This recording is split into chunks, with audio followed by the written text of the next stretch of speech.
за малко нямаше да има храмов празник, защото ми се обадиха, че било добре да няма празник, тъй като болест, епидемия. Аз им казах, курбан може да няма, но служба ще дойде да служа, който желая да заповяда.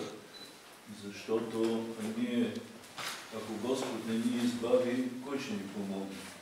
Няма по-голяма благодат от това, когато се служи света литургия, когато човек присъства, и тая благодат го осени, защото по време на литургията хляб и вино се превъплъщава в тяло и кръв Христово. И това означава, че самият Христос присъства при нас по време на свята литургия. Какво по-голямо лекарство може да мечтаем от това?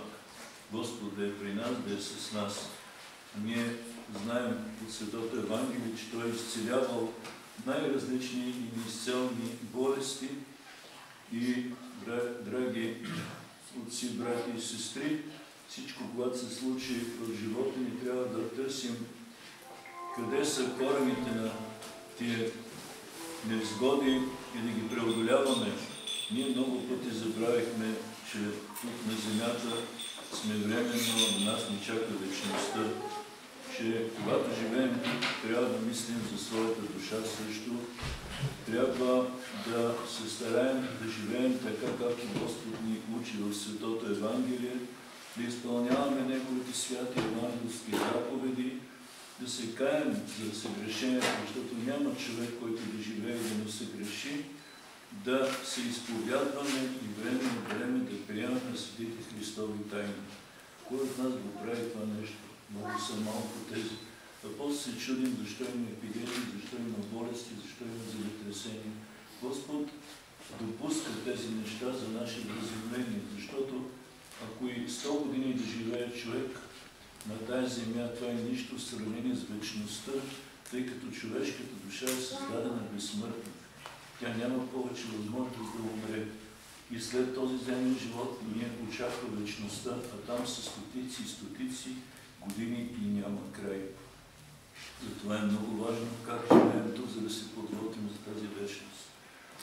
Нека използваме трудностите и ги използваме за наша полза, да помагаме на хората, защото сега много хора имат нужда от помощ, да проявяваме милосърдие, да се пазим естествено и ние от зарази, но не и да се пазим, да не ходим на църква и да не приемаме тялото и кръвта Христова, тъй като това е най-голямото лекарство и без това трудно човек може съвсем да се опази. Днес празнуваме паметта на света великомъченица Екатерина. Тя е покровителка на това село. Тя е велика великомъченица, светица, много е пострадала. Нейното житие се казва, че тя на 18 години е била прочела всичките писания на езическите философии и писатели. Била е изучила мъдростта, езическата мъдрост, запознала се с произведенията на най-великите лекари по това време, знаела е много езици и бидейки още езичница, обаче е решила в себе си, че няма да встъпва в брак. И когато нейните родители много се каняли, а тъй като от всякъде са стичани младежи от най-богати семейства да искат нейната ръка, тя тогава е поставила едно условие, че ще се омъжи за този младеж, който я превъзхожда по и 4-те показатели, а това е нейният благороден произход, тъй като тя е била царски произход, нейното богатство, красота, мъдрост и ако е превъзхожда по тези, но тъй като такъв младеж и нямало, тя е била спокойна, че няма да й се наложи да встъпва в брак. И тогава нейната майка е завела при един християнски учител, свещеник, който е бил в пустинята и живеел. Той тогава е казал, че познава такъв младеж, който е превъзхождан несравненно във всичко. Дала е иконата на Света Богородица с младенеца Христос. Тя се е молила през нощта и тогава се явява Света Богородица. Но младенецът Христос не е искал да я погледне. И тогава майка му е казала, защо? Черно не искаш да видиш. Виж колко е красива. Виж колко е богата. Виж колко е мъдра. Той е казал, тя е грозна. Тя е бедна. Тя е отвратителна, защото тя не е имала още свето кръщение. И тогава света Екатерина е отишла пак при християнски учител. Той е научил на християнската вяра, кръстил е.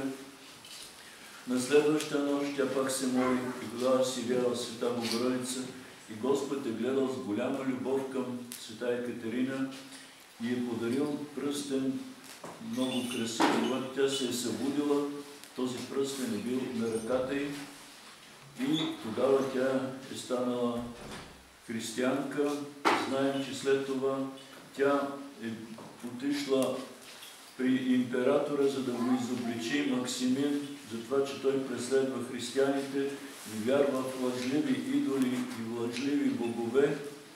Началото император искал да я накара да се отрече. Събрал е 50 най-мъдри мъже, философи от цялата империя. Те са влезнали в диспут, в спор, но света Екатерина ги е оборила, защото тя е била много мъдра. Тогава и всичките тези 50 мъдреци са припаднали пред нея на колене, тъй като император им е казал, че ако тя ги победи, те ще бъдат всичките мъченически убити.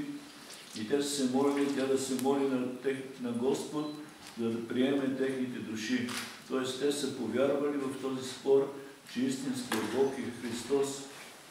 След като императора не е могъл да я убеди, е подложила на мъчения и накрая тя е приела мъченически венец, била е приела мъченическа смърт.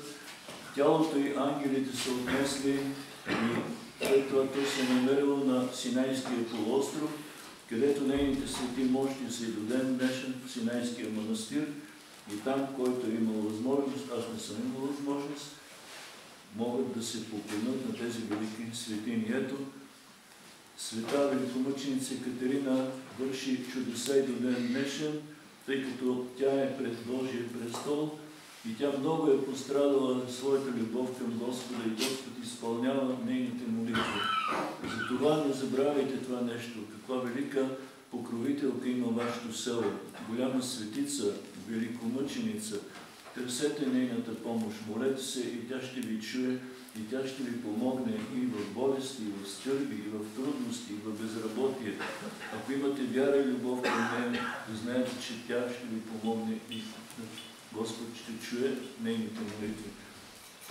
Честител и днеския празник. Пожелавам Господ да дарува здраве на всички, да усили нашата вяра и с вярата в Бога да преодоляваме и тази епидемия, и тези болести, и тези трудности. Честит празник и за нова година. Сега ще служим Благосвет, Поръси. И вие почнете, аз ще раздавам нахто и после да бъде. Добре, Отец Михайле, почните.